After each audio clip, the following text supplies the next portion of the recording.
संबंध आपके इन राज्यों से बहुत नजदीक से है। याद करिए, छत्तीसगढ़ भगवान राम का ननिहाल है। चित्रकूट वनवास के कालखंड में उत्तर प्रदेश और मध्य प्रदेश का यह जंक्शन है। भगवान राम ने वनवास कालखंड का सर्वाधिक समय यहीं व्यतीत किया था। मां जानकी जनकपुर से है। ये बिहार और नेपाल के बीच में पड़ता है।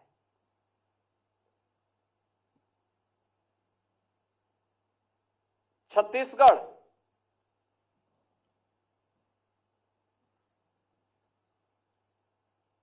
बाबा धाम के लिए जाना जाता है। पवित्र भूमि है,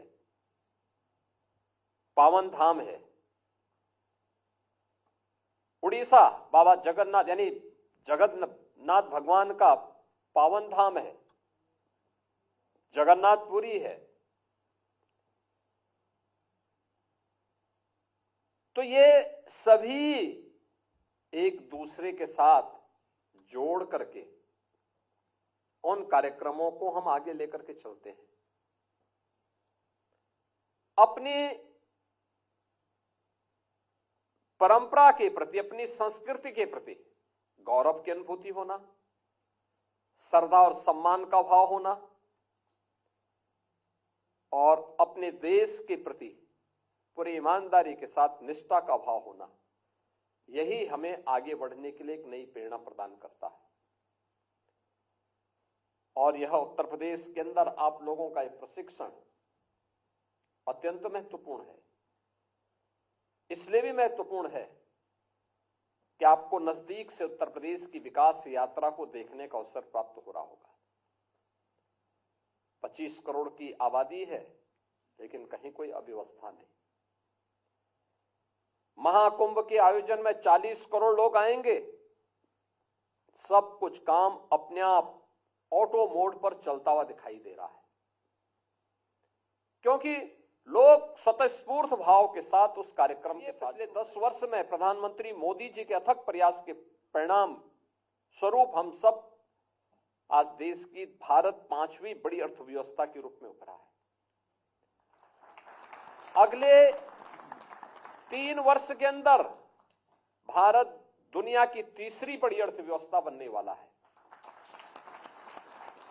पर भारत का तीसरी बड़ी अर्थव्यवस्था बनने का मतलब हर व्यक्ति की आय में वृद्धि होगी, रोजगार का अधिक से अधिक सृजन होगा,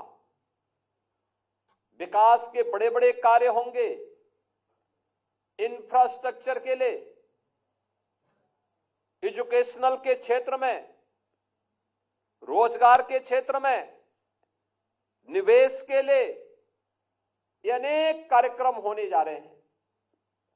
और इन कार्यक्रमों को जुड़ने का अवसर युवाओं को प्राप्त होगा।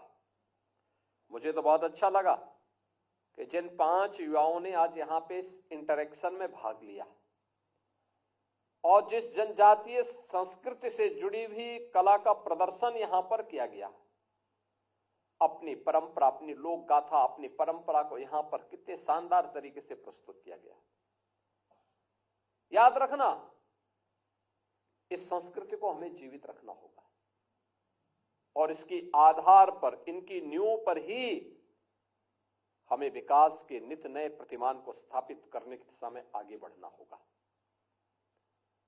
इसके लिए केंद्र और राज्य सरकारें अपने अपने यहां म्यूजियम बना रही है और ये देश का सौभाग्य है कि स्वतंत्र भारत में पहली बार भारत के सर्वोच्च संवैधानिक पद पर एक जनजातीय महिला राष्ट्रपति के रूप में विराजमान होकर के जनजातीय गौरव और भारत के गौरव को एक नई ऊंचाई तक पहुंचाने में अपना योगदान दे रही है। उन स्थितियों में आपका उत्तर प्रदेश में आगमन हुआ है।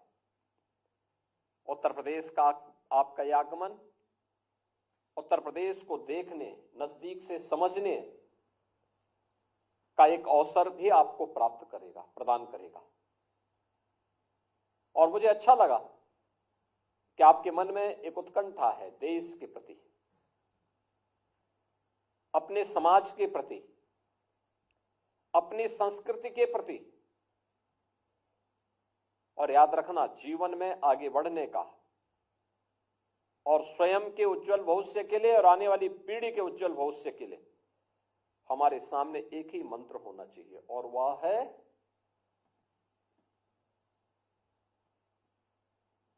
कि मेरा अपना कुछ भी नहीं,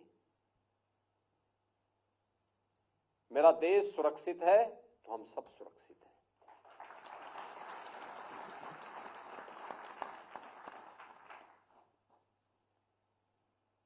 उपासना विधि का अंतर हो सकता है, लेकिन एक धर्म, और वह है राष्ट्र धर्म। राष्ट्र धर्म सर्वोपरि है।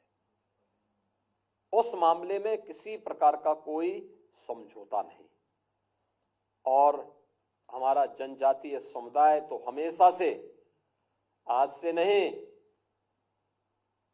प्राचीन काल से ही, भगवान राम के समय से देश के प्रति और धर्म के लिए मजबूती के साथ जुटने वाला योद्धा के रूप में जाना जाता है।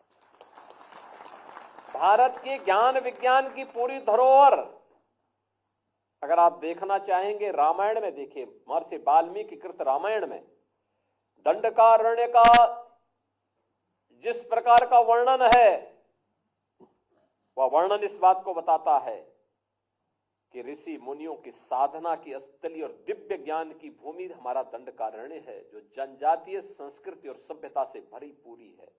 झारखंड और उड़ीसा से लेकर के और सुदूर आपके महाराष्ट्र तक पूरा विस्तृत भूभाग है, जिस भूभाग में इस जनजाति संस्कृति ने भारत की ज्ञान विज्ञान की धरोहर को सजो करके विपरीत परिस्थितियों में उसको आगे बढ़ाने का काम किया, उसका संरक्षण किया।